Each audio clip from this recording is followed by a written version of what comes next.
अपनी पीठ, सिर और गले को समान और सीधा रखे और अपनी दृष्टि को अपनी नाक के अगले भाग पर इस तरह जमाए कि दूसरी सारी दिशाएं आंखों से ओझल हो जाएं।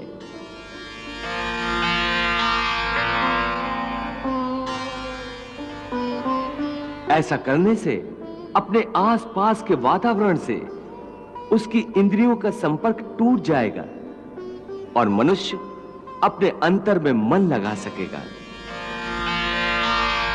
हे पार्थ, समम काय शिरोग्रीवम धार्यन् न चलन स्थिरा संप्रेक्ष्य नासिकाग्रम स्वम दिशश्चान अवलोकयन्। हे मधुसूदन, यह तो बड़ा ही सहज और अच्छा तरीका है। इस ढंग से तो कोई भी मनुष्य आसानी से ध्यान लगा सकेगा। यह ठीक है अर्जुन, परंतु वो मनुष्य मुझ में ध्यान नहीं लगा सकेगा जिसके जीवन में संतुलन ना हो।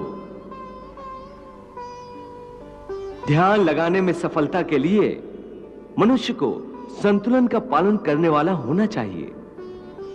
मेरे भक्त को चाहिए कि वो ना इतना खाए कि यूं लगे जैसे वो केवल खाने के लिए जीता है,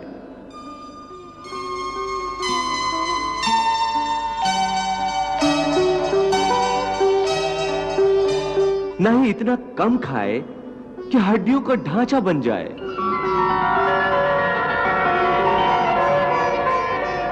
न इतना सोए कि दिन को भी रात समझे, न इतना कम सोए कि रात को भी रात न समझे। युक्त आहार विहारस्य युक्त चेष्टस्य कर्मसु युक्त स्वप्नावबोधस्य योगो भवति दुःखः। यदि सुख मिले तो खुशियों से नाचने न लगे,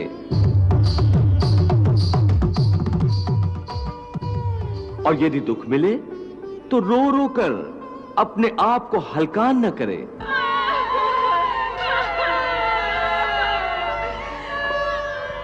दुख सुख की हवा के झोंकों से न भड़कने बुझने वाला मनुष्य उस दीपक की ज्योति की भांति होता है जो तेज हवा में भी सीधी और अडोल रहती है।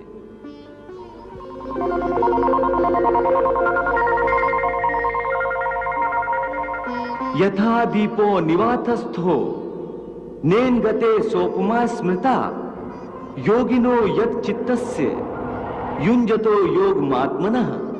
हे योगेश्वर, ये दुख सुख, ये प्यारी नींद, ये भिन्न भिन्न और स्वादिष्ट भोजन तो आप ही का वरदान है।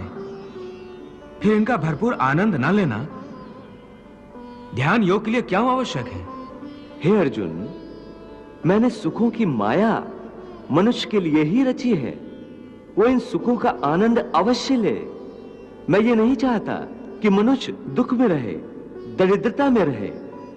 मैंने आनंद की रचना ही इसीलिए की है कि समस्त प्राणी जीवन में आनंद से रहें, परंतु इस आनंद में परमानंद को भूल जाएं, मैं ये नहीं चाहता।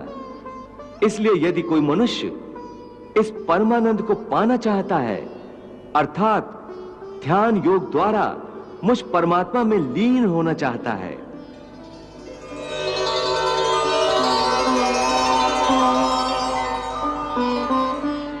तो उसके लिए आवश्यक है कि वो इस माया